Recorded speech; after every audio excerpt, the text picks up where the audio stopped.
Warahmatullahi wabarakatuh. Alhamdulillahilladzi bi ni'matihi tatimmus shalihat. Wassalatu wassalamu ala sayyidis sadat wa ala alihi wa ashabihi ahlil fadaili wal karamat. Subhanaka la ilma lana illa ma 'allamtana innaka antal alimul hakim. Rabbi shrah li sadri wa yassir li amri wa hlul 'uqdatam min lisani yafqahu qawli.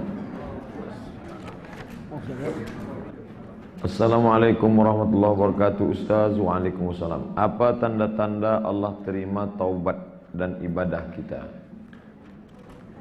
Syarat taubat kata Ibnu Abbas ada 3. Yang pertama, an-nadamu fil qalbi, menyesal di dalam hati. Yang kedua, al-iqraru bil lisani, iqrar di lisan, astaghfirullahal azim. Agak panjang, astaghfirullahalazim alladzi la ilaha illa huwal hayyul qayyum wa atubu ilaih. Yang lebih panjang, Allahumma anta rabbi la ilaha illa anta khalaqtani wa ana 'abduka wa ana 'ala ahdika wa 'adika mastata'tu. A'udzubika min syarri ma sana'tu, abu laka bi ni'matika 'alayya wa abu bi dhanbi faghfir li fa innahu la yaghfiru dzunuba illa anta. Yang ketiga, al-itmaru alla ya'uda ilaihi abadan. Tekad azam hati sangat kuat untuk tidak kembali kepada dosa yang lama.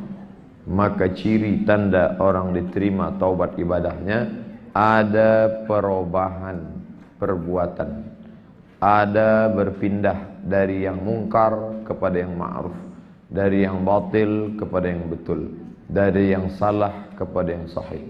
Kalau ada perubahan selepas balik daripada haji, maka tanda haji mabrurah. Kalau ada perubahan selepas dari umrah, umrah maqbulah. Tapi bila tidak ada perubahan, mardudah, tertolak, tak diterima Allah. Mudah-mudahan ibadah kita termasuk yang diterima Allah Ta'ala. Amin ya rabbal alamin. Kita dilarang berjual beli ketika berada dalam masjid. Ada ustaz berceramah dalam masjid lalu promosi satu produk, katanya sangat bagus untuk kesihatan. Katanya produk itu ada dalam keterangan, ada dalam keretanya. Kalau sesiapa yang berhajat boleh menemuinya selepas ceramah di luar masjid. Adakah ini juga termasuk dalam jual beli? Yang dimaksud jual beli itu mana? Yang dimaksud jual beli adalah akad. Aku jual benda ini kepada engkau dengan harga RM100 tunai, aku beli. Atau bil mu'atah. Dalam mazhab Syafi'i ada jual, ada beli, ada sirat, ada akad. Maka itu sebut jual beli. Atau bil mu'atah. Bil mu'atah tak ada akad. Dia bagi barang, kita bagi wang. Maka itu disebut jual beli. Adapun orang yang menawarkan barang, maka bukan jual beli. La arbahallahu tijaratahu. Allah tidak memberikan untung pada jual belinya. Maka larangan melakukan jual beli di dalam masjid. Bukan memasarkan barang di dalam masjid. Jadi kita mesti kena pasti yang mana yang dimaksud dengan jual beli itu. Bolehkah saya buat amal berakhlak baik depan seseorang untuk dia ikut apa yang saya buat? Bukan nak ikut macam saya, cuma nak dia buat tanda baik yang saya buat. Kita buat baik kerana Allah suruh, kerana Rasulullah suruh. Mengapa kita ikut program package? Sebab Allah suruh fas'alu ahla dzikri, tanya orang tahu. Rasulullah suruh alaikum bil jamaah, hendaklah kamu berjamaah. Majtama'a qaumun fi baitin min buyutillah, sekelompok orang berkumpul di rumah Allah, yatsluna kitab Allah, membaca ayat-ayat Allah, wa yatadarasunahu fima bainahum, mengkaji isinya. Nazalat alaihimus sakinah, turun ketenangan ke hati mereka. Ghasyiyat bihimur rahmah, mereka diliputi rahmat. Haffat bihimul malaikah, mereka dikelilingi malaikat. Wa dzakarahumullahu fiman indah, mereka dibanggakan Allah kepada para malaikat. Kita buat, bukan kita nak riak. Kita buat tunjuk pada orang ramai, kirim gambar, kirim iklan, bagi tahu tanggal hari bulan berapa sampai hari apa, pukul berapa, maka kita sedang beramar ma'ruf. Jangan hiraukan cakap orang banyak, awak riak lah. Maka bukan riak, kita sedang ajak orang buat baik. Luruskan niat, buat baik, Allah bagi yang baik. Macam mana nak hilangkan rasa berkehendak akan perhatian? Macam mana nak hilangkan rasa berkehendak akan perhatian perempuan atau wanita? Kita tidak disuruh membuang hawa nafsu. Maka Islam tidak mengharamkan pernikahan, tapi Islam memerintahkan menempatkan hawa nafsu pada tempatnya. Maka ketika datang seorang sahabat bertanya, apakah orang yang menikah itu dapat pahala wahai Rasulullah? Nabi ajak dia nak berfikir. Idza wada'ahu fi haramin, bila ia letakkan pada tempat yang haram, allahu wizrun, apakah dia dapat dosa? Ya. Bila dia letakkan pada yang haram dapat dosa, maka dia letakkan pada yang halal dia dapat pahala. Oleh sebab itu Islam tak menyuruh kita tak makan. Makanlah, kulu washrabu, minumlah, wala tusrifu. Masalah perempuan, menikahlah. Fankihu ma tawalakum minan nisa, menikahlah dengan perempuan yang taba, baik-baik. Masna, 2, wa thulatha, 3, wa ruba', 4. Fa in khiftum alla ta'dilu, bila engkau tak sanggup berlaku adil, fawahidah, 1. Nah, maka tidak disuruh membuang hawa nafsu, tapi kita disuruh menempatkan pada tempatnya, berusaha, ghaddul basar, tundukkan pandangan, jangan pandang yang tidak diridai Allah. Ilahi anta maqsudi, engkau yang kumaksud, wa ridhaka matlubi, ridhamu yang kucari, dalam ucapan perbuatan. Seperti Ustaz kata, Al-Masih Dajjal serupa dengan Al-Masih. Tapi kenapa dalam buku-buku ada diriwayatkan bahwa Tamim Ad-Dari berjumpa dengan Dajjal suatu pulau dengan dikatakan Dajjal itu bedanya besar, rupanya matanya keluar. Soalnya betulkah riwayat ini? Kerana tidak mungkin rupa Nabi Isa yang asli seperti itu. Tamim Ad-Dari Nasrani, masuk agama Islam. Selepas dia masuk Islam, banyak riwayat-riwayat dari agama dia yang lama dia bawa masuk. Itulah asal muasal masuknya Israiliyat. Israiliyat bila dia terkait dengan masalah sejarah. Israiliyat 3 hukumnya. Yang pertama, Nabi melarang Israiliyat. Itulah mengapa ketika Sayyidina Umar membawa lembaran Taurat, Nabi panggil, Umar, apa itu? Ini Taurat. Nabi ambil, Nabi koyak-koyakkan. Kata Nabi, "Lau kana Musa hayyan ma wasa'ahu illa ayattabi'ani." Andai Musa hidup hari ini, maka aku akan, pasti ia akan ikut aku. Syariat lama dia tinggalkan, ikut syariat aku. Yang kedua, bila terkait dengan masalah sejarah. Misal, Nabi Musa menyeberang Laut Merah, berapa orang yang dia bawa? Itu dalam sejarah Nabi tak ada sebut, tapi para ahli tafsir ambil daripada Israiliyat. Nabi Musa menyeberang Laut Merah, yang dia bawa 600.000 orang. Bolehkah diambil riwayat ini? Boleh, sebab tak ada kait mengait dengan akidah. Tapi kalau sudah terkait dengan masalah akidah, maka kita tak boleh ambil riwayat dari Israiliyat. Israiliyat, riwayat-riwayat dari Bani Israel. Apakah berdosa membenci orang yang berkhianat dengan kita? Nabi SAW benci kepada Muawiyah bin Abi Sufyan.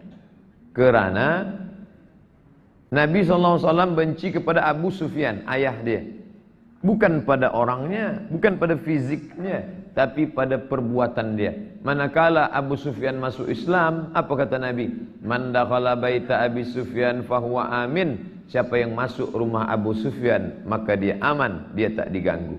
Maka bolehkah kita membenci orang berkhianat? Kita benci kerana pengkhianatannya. Tapi bila dia dah tobat, sambung silaturahim baik, at-taibu minaz zambi kama la zambalah. Orang yang bertobat seperti tak berdosa. Saya benci tengokkan perbuatan kamu dahulu, tapi manakala kamu dah buat baik, maka kamu adalah sahabat saya.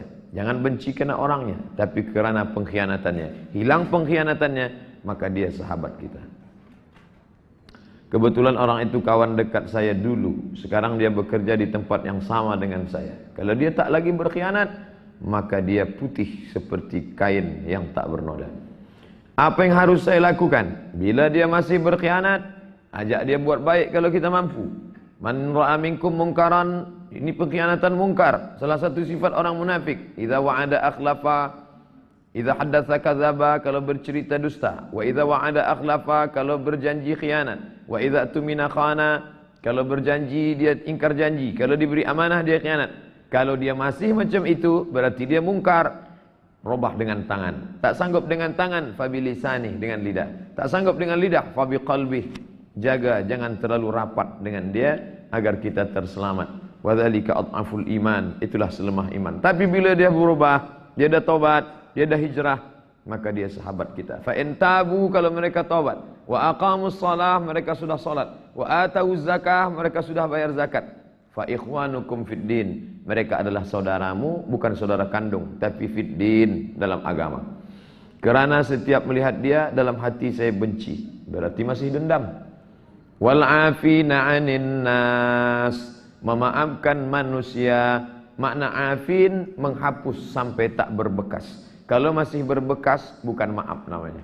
Awak dah maafkan dia, sudah. Tapi untuk jumpa dengan dia rasanya 10 tahun lagi. Berarti masih dendam kesumat. Apakah saya termasuk orang yang terkena penyakit hati? Ya, intiqam. Salah satu nama Allah Al-Muntaqim, menghukum. Maka itu hanya layak bagi Allah, bukan punya kita.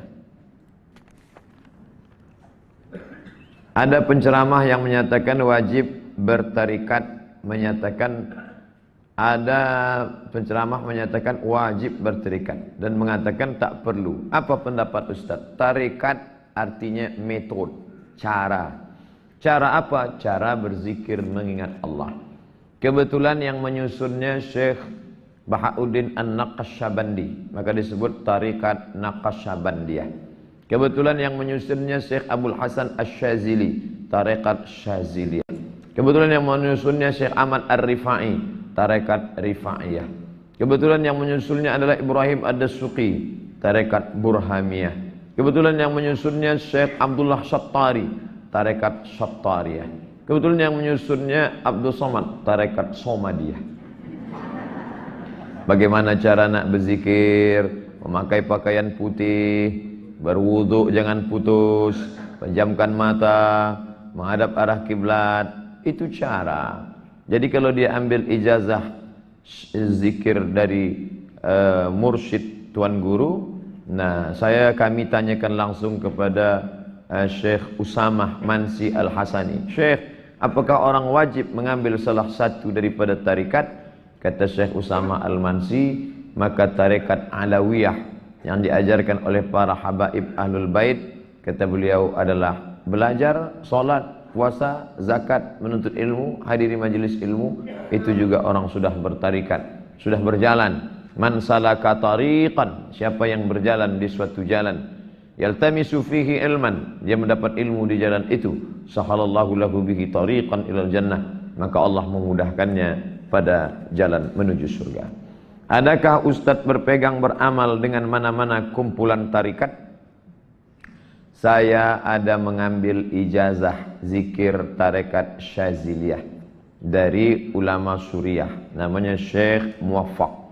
Dia mengambil dari guru-gurunya sampai kepada Imam Abdul Hasan Asy-Syazili.